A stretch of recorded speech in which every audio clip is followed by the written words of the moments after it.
When organizations reach out to me and they are looking to level up their recognition strategy, it could be a refresh, it could be putting a strategy in place for the first time, I've begun to notice certain trends of those that really gain traction and those that don't.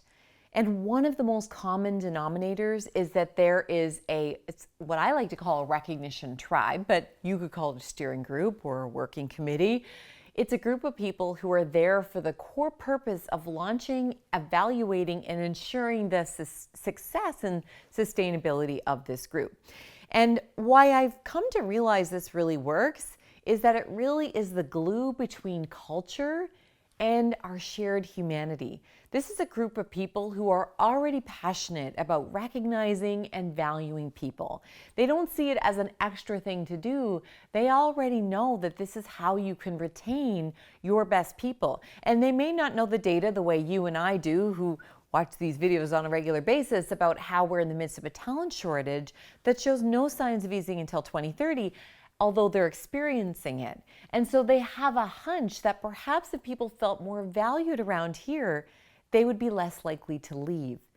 And oftentimes, these are some of the biggest influencers, whether it be with a small group or with a large group. See, the challenge when organizations don't have a recognition tribe of whatever shape or form, whatever they call that, it's that they often people who are told that they have to get together and make something happen. That often is the HR department or the social committee, or perhaps even somebody who's been given this as a project. It's not sustainable though, because it's not part of one person's role to make sure recognition happens. It's not, frankly, a very exciting thing to plan something. So if you're part of a social committee, really putting together a strategic plan on how do we roll out recognition, that's not usually what people have opted in for. And heaven knows we are all too busy to have one project on our plate that really is trying to get the entire team or organization to get some momentum behind it. So let me share with you the different ways that recognition tribes seem to be configured so that you can find the way that works best for you in your organization. Number one is you have a really strong, confident, and people-centered executive who taps people on the shoulder who have similar qualities in valuing people, who know the right people to make this happen. They're looking for fellow people change agents like them. Now, you may be thinking, well, won't that be seen as favoritism? Perhaps, although I would have to say it really is a cultural phenomenon. If the way things get done in your organization is senior leaders and executive sponsors tap people on the shoulder for projects, that is generally an acceptable practice. The bigger thing to worry about in terms of favoritism is the same people aren't the ones who always get the opportunities. So I would strategically suggest from making sure this fits with procedural justice is make sure that the right people for the right reasons are selected and it's not the same people that you always tap on the shoulder. The second way that I've successfully seen this done, and it's actually a local company, Bosch Rexroth, that has done this. They put out a call to their middle managers, frontline leaders, right through to executives and said, we would really like to move the needle on recognition. We want it to be a high score in our next engagement survey. We know it's how we're going to be able to sustain and retain our top talent. Who shares a similar interest for this and who would like to brainstorm how we can make that happen? So the people who already were the converted put up their hand and said, I'd like to be a part of that. You don't have to convince people now and give them the tools and the strategies. They make time for it because they value it. So that's another way that you can build your recognition tribe is ask for volunteers. A third way is to start with a pilot team.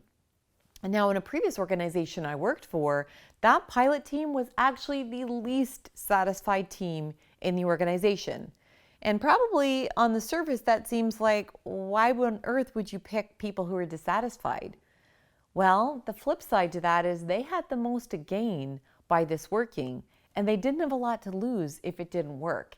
And so rather than it be a strategic team, what we wanted to do is we wanted to pilot what this would look like in a clinical environment, because I was working in a hospital at the time. And what we found is within that team, there were some people who stepped forward and were the champions of recognition in that team. And sure enough, they went from being the least satisfied team in the organization to the second most satisfied. In fact, when they had some leadership turnover over that 2-year period, it was the team themselves who nominated somebody within the group to put her name forward as the supervisor. And she had such support. She never would have done it had she not had this incredible support from her colleagues. And sure enough, she was the best supervisor that team has ever had.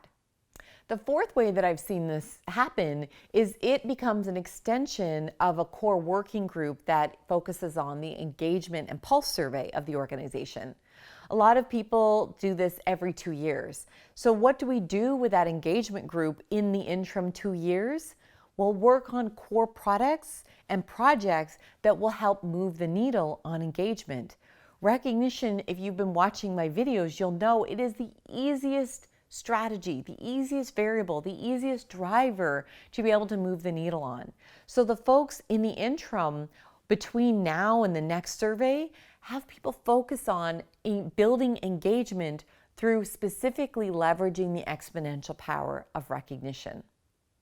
The final, most important thing to remember in starting a recognition movement and having that tribe is that you have bottom-up teams already in place. You have folks who already organize a staff appreciation day in the summer, or a barbecue, or a family day. Who are those people that already demonstrate that they really want to nurture your culture? And it's been happening in very unofficial ways. Well, why don't you bring those people together in a more official way and give them a few resources? Make sure they have time away from the work environment so that they can focus on bringing the work that they're already doing and how they've already been successful, and make this even more strategic to come. Now, what do you do next after you have this recognition tribe in place?